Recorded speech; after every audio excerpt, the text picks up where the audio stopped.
Hej piger. Jeg har fået at vide en del søsser, at jeg skal begynde at prøve lidt farve. Så jeg har lavet her et look med nogle turkiser og blå farver, der ser sådan ud. Så hvis I vil gerne vide, hvordan det bliver lavet, så følg med. Og jeg prøver faktisk en palette, som jeg har fået min veninde for Libanon. Så det er ikke noget, jeg kan bruge her, men det er noget billigt noget. Ja. Yes, så starter vi. Først og fremmest, så skal I bare bruge en base, og jeg prøver sådan en perlemorfarve. Og den lægger jeg bare her i øjenkrogen, starten af min øjenkrog. Og ned under.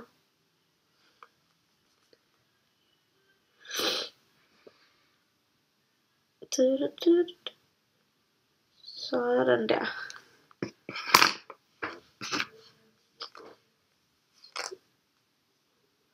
Så tager jeg den her lyseblå. Og den placerer jeg her i midten af øjet. Om igen.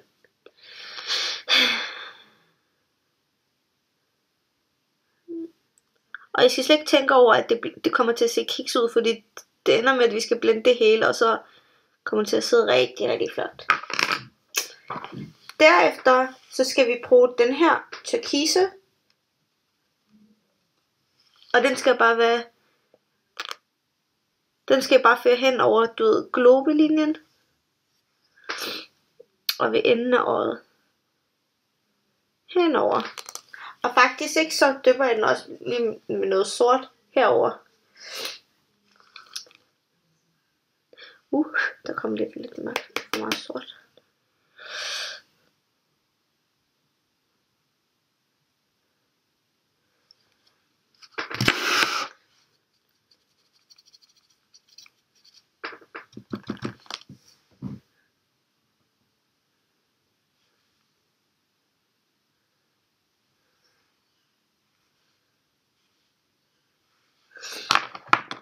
Og så tager vi en børste, en blendingbørste, og så blender det hele sammen.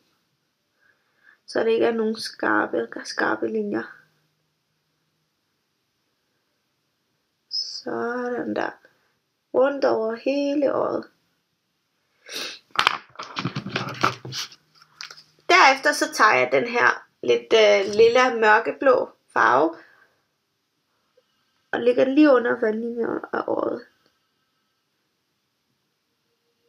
Hele vejen igennem.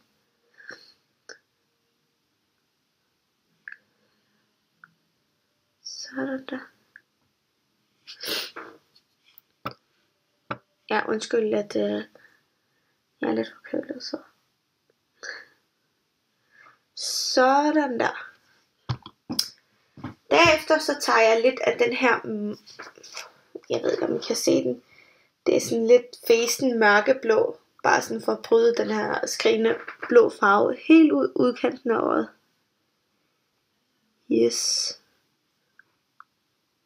Og I skal slet ikke være nervøs over, hvis det ikke går godt første gang. Det hele det skal jo blendes, og det er jo sådan lidt smoky eye look.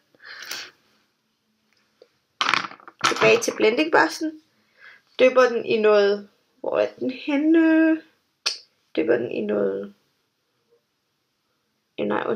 noget turkis. Husk at gøre det sådan, der skal ikke være for meget produkt. Og så bare blende hele vejen igennem. Derefter så tager vi den, vi skal her på den anden side. Tager den hvide her. Den skal være heroppe. For at highlighte vores øjenbrynsben. Og så børster vi lige brynet.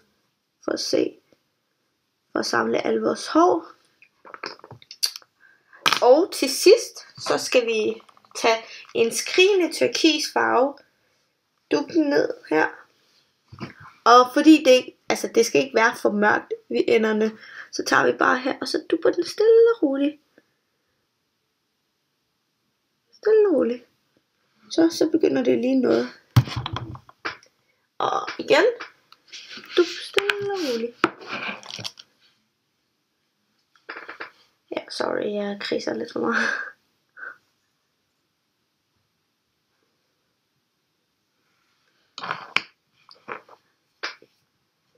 Yes.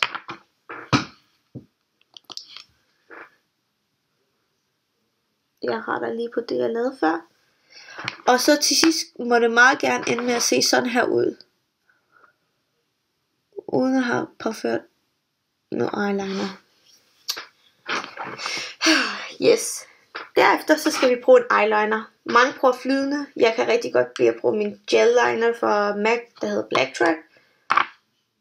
Det er lidt svært i starten at bruge sin liner, men det altså øvelse gør mester, som man siger.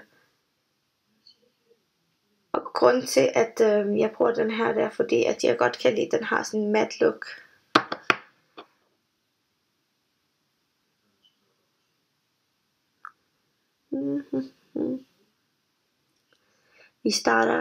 Vi laver det aldrig sådan på én gang. Det er altid små strå hele vejen igennem, så man ikke laver så mange fejl. Og så laver man en streg for at følge den. Så tager man den fra midten af og kører den ned til øjet. Sådan her. Det må gerne se kvikset ud, men vi kommer til at rappe det, så vi kan se. Og så begynder vi bare at farve det. Altså.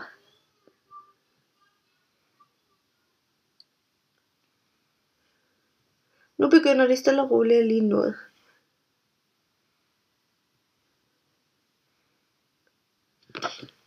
Der var ikke mere farve. Så dypper jeg det bare ned igen og gør det.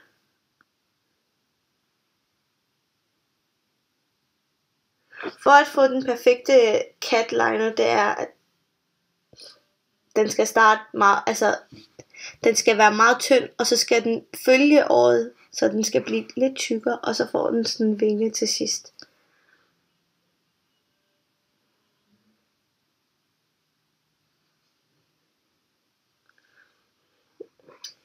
Sådan der.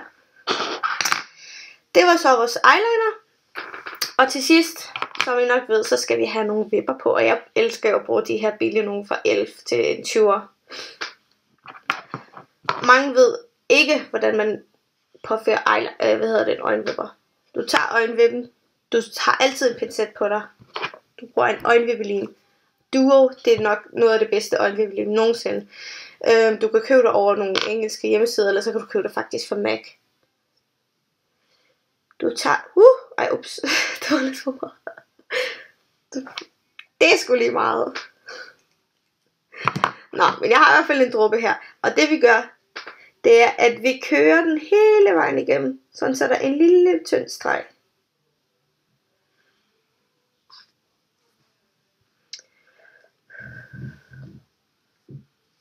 Og det bedste tip, det er, at man venter faktisk 30 sekunder til 1 minut, før man påfører den, fordi den skal blive lidt klistret, ikke? Så man puster lidt på det. Og de fleste tøser er bange for, at det er en hvid lim. Men når det hvide lim tørrer, så bliver det faktisk gennemsigtigt, så man kan ikke se det på sin eyeliner. Hvis man hurtigt skal afsted hen, ud, så kan man bare lægge noget eyeliner ovenpå, så man kommer ikke til at kunne se det. Og det skal også lige siges, at det her det er ikke lige de bedste øjenvipper, så hvis man kan klare sådan nogle her, så kan man klare alle slags øjenvipper. Nå, men man tager den. Jeg prøver lige at vise det her. Prøv at finde placeringen her i midten.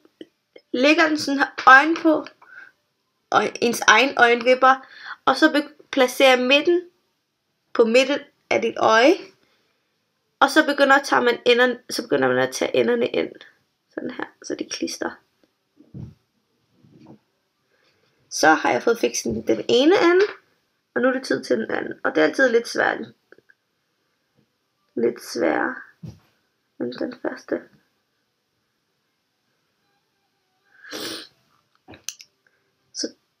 Jeg bruger altid enden af min pincet.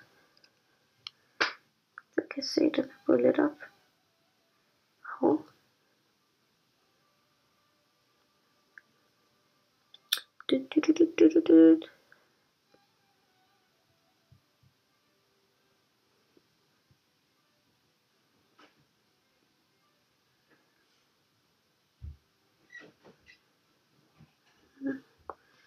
Sådan der. I kan stadig se, at det er meget hvidt endnu. Det er fordi det ikke er tørt. Nå, mens vi venter på, at det bliver tørt, forkert, så elsker jeg at bruge min mascara, som de fleste nok spørger efter. Det er et mascara fra L'Oréal Paris, der hedder Telescopic. Det er en guldversion, og den skal altid være sort. Det er den perfekte mascara nogensinde. Og den prøver jeg så til at lægge på de nederste vipper. Sådan der.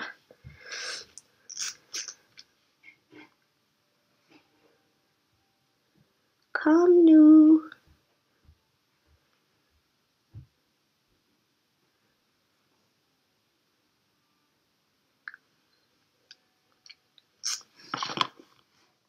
Det her, det er så mit fuldendte look. Får lige et nærmere billede af det.